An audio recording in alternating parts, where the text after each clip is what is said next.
ডিসেম্বরের মধ্যে তিস্তা মহাপরিকল্পনার কাজ শুরু সহ ৬ দফা দাবিতে তিস্তা পাড়ে নৌকা সমাবেশ এবং মশাল মিছিল হয়েছে। এতে অংশ নেন বন্যা খরায় ক্ষতিগ্রস্তরা। তারা অভিযোগ করেন, নোংরা রাজনীতির কারণে এখনো বাস্তবায়ন হয়নি এই মহাপরিকল্পনা।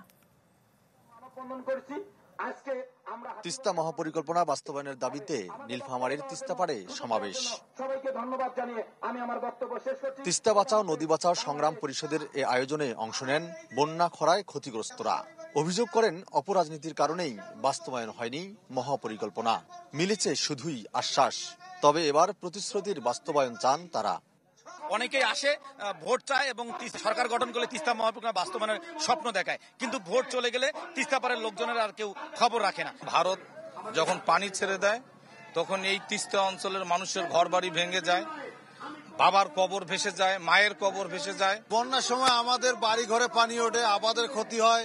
আমরা যে রোয়া গাড়ার জন্য বেসন বুনি, সে বেসন নষ্ট হয়ে যায়, রোয়া গাড়তে পারি না, বই ভাঙ্গি যায়।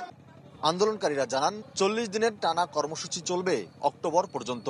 এরপরও দাবি আদায় না হলে নামবেন কঠোর আন্দোলনে।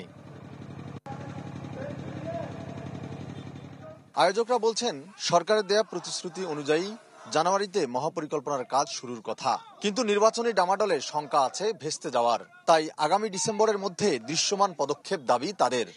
তিস্তা মহাপরিকল্পনা বাস্তবায়ন হয় করে হয়নি।